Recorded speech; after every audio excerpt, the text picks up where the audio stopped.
I'm John Kaiser at the Metals Investor Forum in Vancouver, May 9th, 2025. I am here with two key people from Bold Ventures, Coleman Robertson, VP of Exploration, and Bruce MacLachlan, President of the company.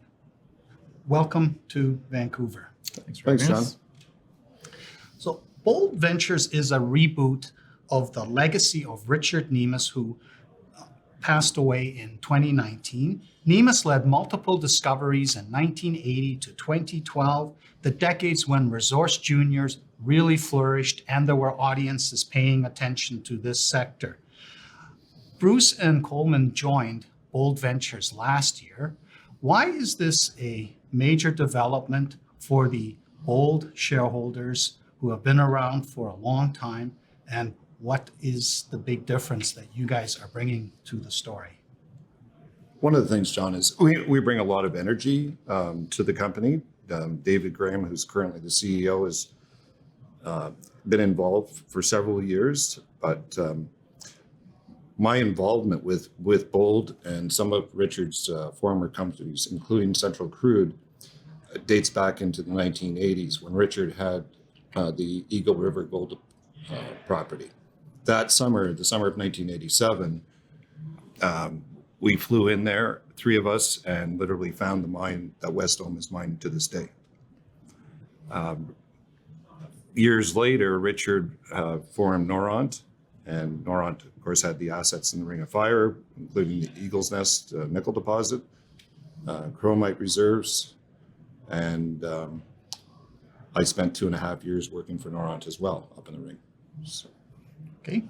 All right. So your flagship project, what I call Plan A, is the Birchall project in Ontario. It's next to the Moss Lake project of Gold Shore Resources. Moss Lake was once in one of my favorite bottom fish, but the gold price was never quite high enough for it to be developed. But now we have a completely new reality with gold at new real high prices. Gold Shore is busy doing a PEA on its bulk tonnage scenario that should be out later this year. Your project has also had exploration in those past decades. In what way is Birchall different from Moss Lake? And what are you doing that's going to make a difference from what was accomplished by previous explorers? Well, in many ways, Birchall is actually quite similar to the rocks that Goldshore has on their property, but our new showing is on a secondary gold trend to the Moss trend, and it just hasn't been worked that much in the past. Our new showing is high grade. It's somewhat subtle. It doesn't have a lot of sulfides with it. We stumbled across it almost by accident.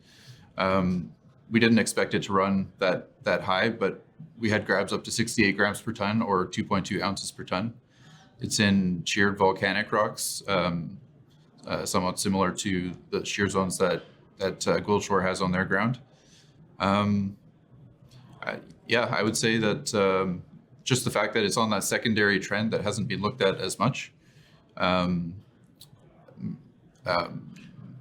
means most of the historical work focused in the northwest part of the property, but from the graphics that you have published, it looks like you've identified a geophysical trend, which seems to be the focus of your current activity, and it doesn't seem to have been the focus in the past.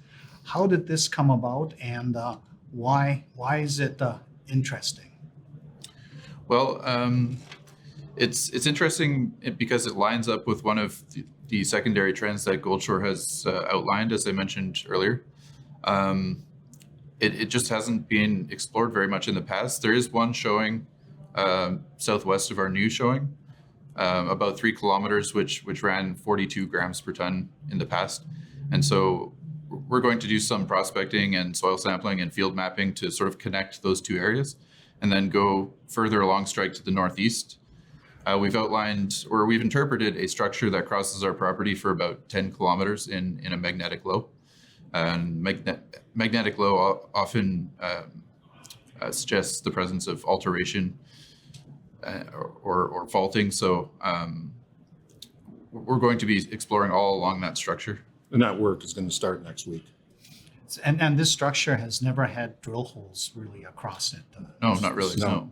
Untested structure with which you've now found high grade showings, and these are not VG type showings, are they? No, we have some VG. You've got VG also in this. Yeah. But they're fine specs though, so it's not like you pick up a quartz vein and you can see like splashes of VG in there. It's very fine.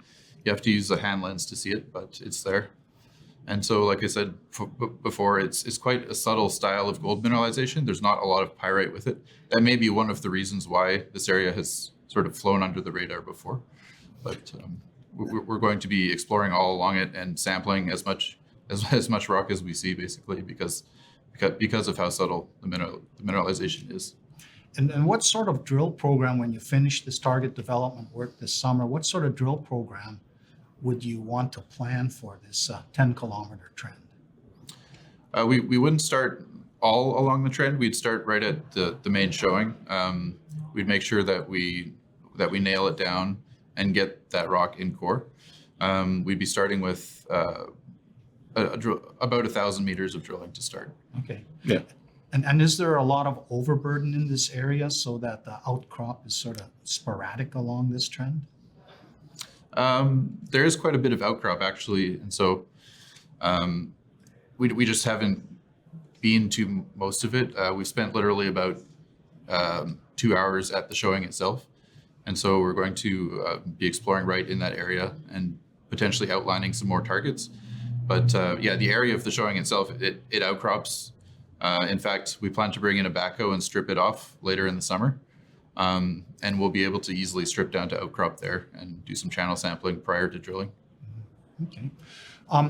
Your Plan B project is Traxon, which you drilled about 5 years ago or so on some high-grade targets. This project was unusual in that you did a deal with the Lactameel First Nation, which was different from what groups normally do in Ontario. This Traxon straddles quite a 14 kilometers or so of a splay off the Quetico Fault, which also hosts a splay that hosts the Hammond Reef project that Agnico Eagle now owns, and which was the subject of one of my very successful bottom fish back in 2012 when Brett Resources was bought for $500 million worth of stock. What is the potential for the Traxon trend to have a similar Hammond Reef style in addition to the high grade you've been chasing? And what is the status of the deal with the Lactameel First Nations on Traxon? The agreement with Lactameel is they can earn up to 50% of the property, and if they don't contribute, they would get watered down. After 10%, it would result in a net smelter return, NSR. For the geology, there's a series of these splays that come off the Quetico Fault, and the Traxon property is just one of a few similar to the Hammond Reef structure. Yeah, so there is potential for a Hammond Reef style bulk tonnage deposit. The geology is very similar. They're both northeast trending splays in the Marmy and Batholith, which is the same host as Hammond Reef. And we do also have some high grade hits within that structure as well, which might make it potentially juicier in places than the low grade style of mineralization at Hammond Reef. Now, your focus right now is to raise money for the Birchall project, but suppose we do get a bull market finally happening for the resource juniors when people start taking the gold price seriously and suddenly money is flying in the door. What would you propose to do with the Traxon project if suddenly your stock was a lot higher and everybody wanted to give you money to find something on that project? Well, we would do a lot more drilling. We have already a lot of different ideas about where we can drill. The shear zone trends north into Bedivere Lake. We could drill lots of holes along that trend. We found some gold anomalies last fall on an island northeast of the main zone. So we do have evidence that the shear continues into the lake, and it just needs to be tested by drilling. Yeah. And if I understand correctly, the First Nations group did earn their interest by contributing, but they're now sort of in a sweet spot. Obviously, there was no low-hanging fruit that you nailed right away. They are now in a position to gradually dilute down, can come back in any time. But at the end of the day, if this ends up being acquired by a major or even farmed into by a major, they end up with a lucrative NSR on the entire package. Yeah, That's right. Exactly. Okay. Yeah, that's right. One of your sleeper assets is a 10% carried interest, which in the Black Horse Chromite deposit, which is in the Ring of Fire, which was the last great Canadian area play back in 2007 when the Eagle's Nest deposit, nickel deposit, was discovered by Noront. But there were also these chromite, high-grade chromite deposits discovered, very unusual for North America. KWG now owns this, the Black Horse Chromite 100%, but you have a carried interest that could eventually be monetized if somebody decided they wanted to acquire that claim, which is very close to the Eagle's Nest project that is now owned by Wailu. But there is this stigma attached to the Ring of Fire that like nothing ever happens there. What needs to happen in the Ring of Fire so that development starts taking place there and you have a chance to monetize this 10% carried interest, which I won't say numbers, but it would be like a substantial non-dilutive financing for Bold Ventures? Wet'suwet'en First Nation and Martin Falls First Nations are on side with the project going ahead. I think what has to happen now is that the federal government and the provincial government need to come together and